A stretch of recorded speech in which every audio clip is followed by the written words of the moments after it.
ஒரு ancient theory இருக்குது friends, த soul recognition தியரின்னு சொல்லி. எப்படி சொல்லுவாங்கன்னா, when we fall in love with someone, அவங்க நம்மளுக்கு பர்ஃபெக்டாக இருக்காங்கங்கிறதுனால அவங்கள லவ் பண்ணலையாம்.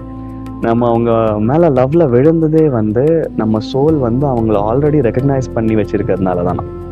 எப்படின்னா, நம்ம பிறக்கிறதுக்கு முன்னாடி, டைமுக்கு முன்னாடி, when we were just souls, அந்த டைமில் 2 சோல் வந்து ஒருத்தருக்கு மாற்றி மாற்றி ஒரு ப்ராமிஸ் போட்டுக்கிச்சான். இந்த மாதிரி எத்தனை வருஷங்கள் ஆனாலும் சரி, எத்தனை ஜென்மங்கள் எடுத்தாலும் சரி, I will find you and நாம் சேருவோம். அண்ட் அவங்க சேரும்போது இந்த butterfly feelings, fast heart beats எல்லாம் இருக்காது.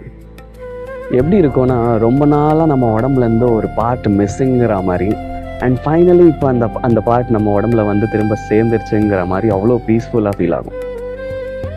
அவங்களோட சேரும்போது உங்களால் எக்ஸ்பிளைனே பண்ண முடியாது அவங்களோட ப்ரெசன்ஸ், அவங்களோட வாய்ஸ், அவங்களோட ஐஸ் எந்த அளவுக்கு ஃபெமிலியராக இருக்குன்னு.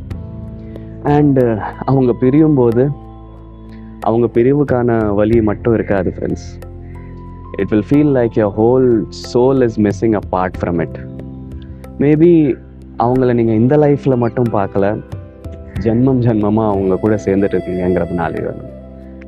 அதனால தான் when finally 2 lost souls meet each other, மொத்தம் யூனிவர்ஸே ஒரு பெருமூச்சு எடுக்கும், ஷப்பா அப்படின்னு.